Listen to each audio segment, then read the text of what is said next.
This is a place where the oddities of nature take a place in your reality, where the supernatural is second hand, and the monsters and the freaks thrive over your wildest imaginations. This is Unsettling Stories.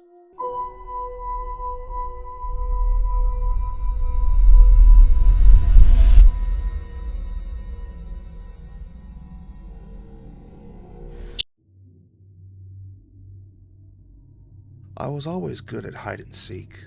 While being small for my age, I sucked most of the time. It was one of my biggest assets when we were hiding. Combine it with my flexibility I had developed from being in gymnastics since I was 4. Everyone wanted me on their team when we played. Keep in mind that this was before kids had video games and cell phones. It sounds as if we played a lot of hide and seek, and that may seem weird, but that's because it wasn't back then. We didn't have much else to do. Maggie's family didn't have much money, and they only lived a few blocks away from the junkyard. When the wind blew in a certain direction, the house smelled pretty bad. We got used to it, though, and we still liked to hang out there. Her parents were nice and always gave us chips and sodas. I think they were happy that Maggie had friends and wanted to make sure that we kept visiting her. That didn't cross my mind at the time, though. All I cared about were the chips and soda. I did like Maggie, don't get me wrong, but during the summer months, despite being told not to, our small group would hop over the fence to the junkyard and play hide and seek amidst the piles of old cars and dishwashers and microwave ovens. One guy who worked over there, Lewis, didn't seem to care. "Don't do anything stupid," he'd tell us before retreating back to the little shed that housed his television and beer. On Maggie's birthday in August, her parents threw a surprise party. All in all, about 20 kids actually showed up. She had a really great time, and I was pleased that the wind wasn't blowing the smell of garbage onto the house. A lot of kids hadn't been there before, and I didn't want them to be mean to Maggie or her parents because the place stank. After cake and an impromptu water fight, a few kids left and about 14 of us remained to play hide and seek. For such a big game, we had split into 2 teams, creatively named the Hiders and the Seekers. I, of course, was a hider. The whole neighborhood was fair game. The only catch was that we weren't allowed to hide in someone else's house. The hiders would have 10 minutes to hide, and the seekers would come out of Mackie's backyard and go looking for them. The penalty of being found was a water balloon to the face.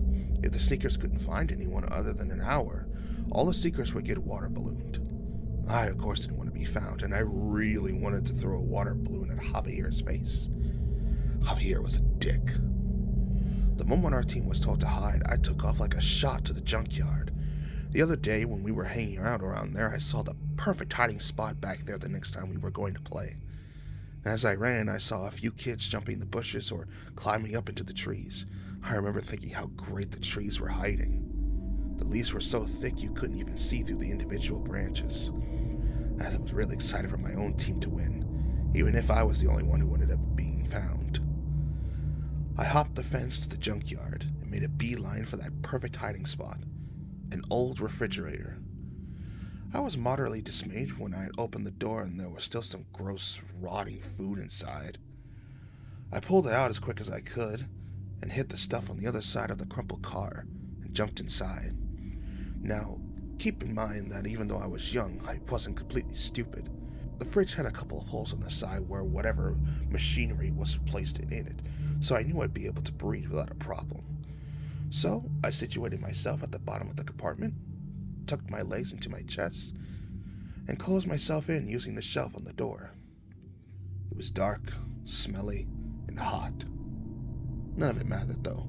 I was giddy with the anticipation of potentially being the only one who wasn't found, the one who would win the hiders the opportunity to give the seekers a good soaking, especially Javier. The time went by and I started getting a little sleepy. I must have dozed off for a minute or two, but I woke up to the startled sound of something clattering really loudly. Before I could register concern or fear, something smashed at the back of the refrigerator, pitching it down on its front side. I smacked my head hard as it fell and lost consciousness for a while. When I came back to my senses, I panicked. Whatever had fallen on the pile of junk had come over my hiding spot must have partially been sitting on the fridge. The door wouldn't budge. I screamed and I yelled for Lewis, hoping he'd hear me.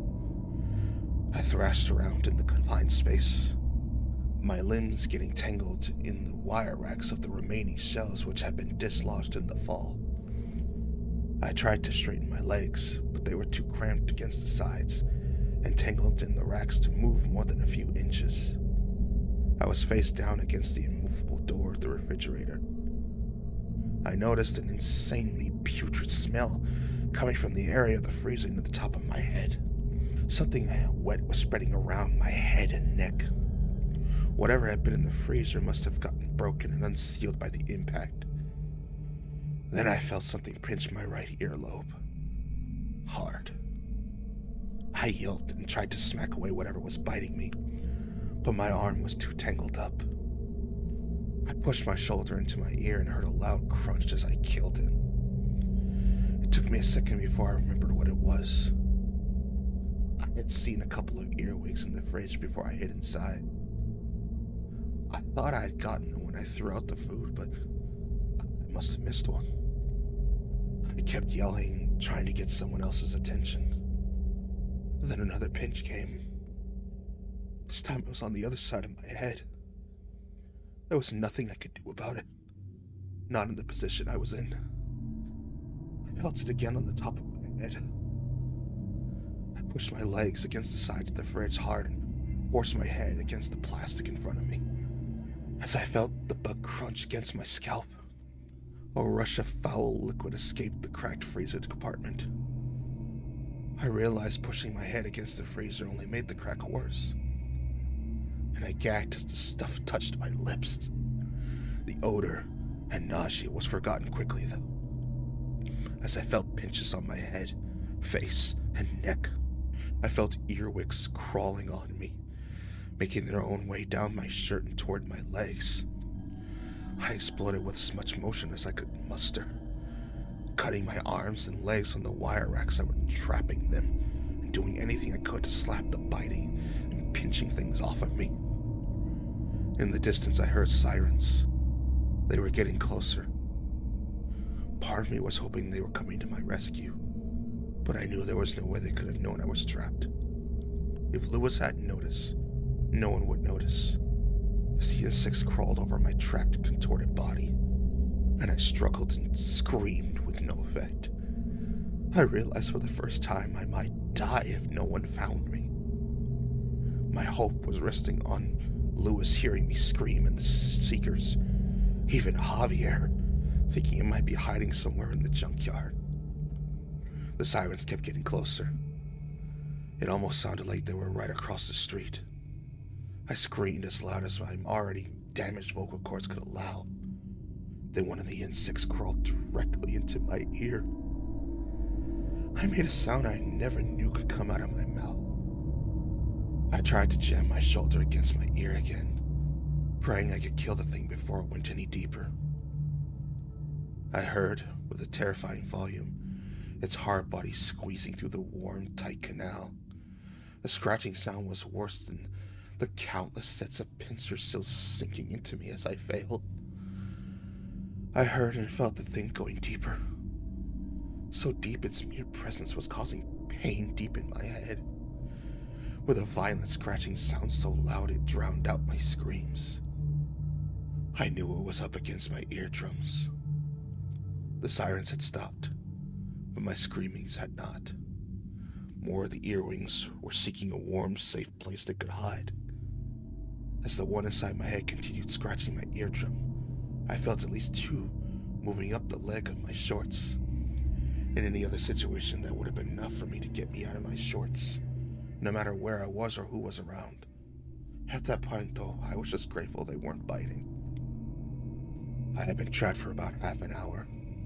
My voice was raspy, and my throat hurt worse than when I had gotten strep during the winter.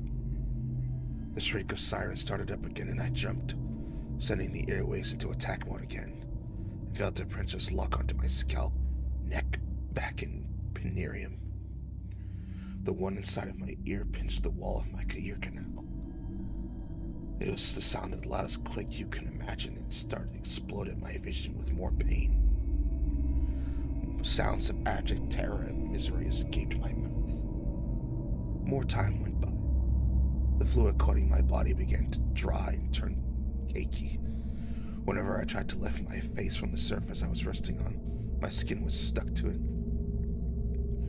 I had to jerk my head free from it, which only aggravated the earwigs. I sobbed and wailed for a while, knowing I'd be found dead within a month, with my body as rotten as the food I had pulled out of the fridge. An enormous crash made me jump and set off the bugs again. This time I heard another person yelling. It was Lewis. He was trying to get me to talk and say I was still okay. He had heard me. I had screamed that I was trapped and I needed help. Then another crash came. This time the world spun as the refrigerator was flipped on its back and the doors were flung open.